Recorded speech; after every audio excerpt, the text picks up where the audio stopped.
అదే మా ఎదవలు వాళ్ళకి తెలవగా కనిపిస్తాయి అట్లా కొంచెం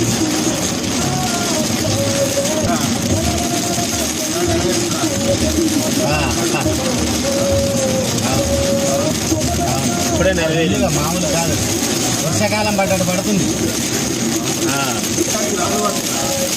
రాళ్ళు పడితే అందుకనే జాగ్రత్త. రాళ్ళు పడితే కథనే. ఒకసారి అరకపోయినప్పుడు నాయన 10 నిమిషాల బతికిపోయిన పక్కనే ఒక ఫంక్షన్ హాల్ ఉంది, అలా తిప్పేసిన బండి.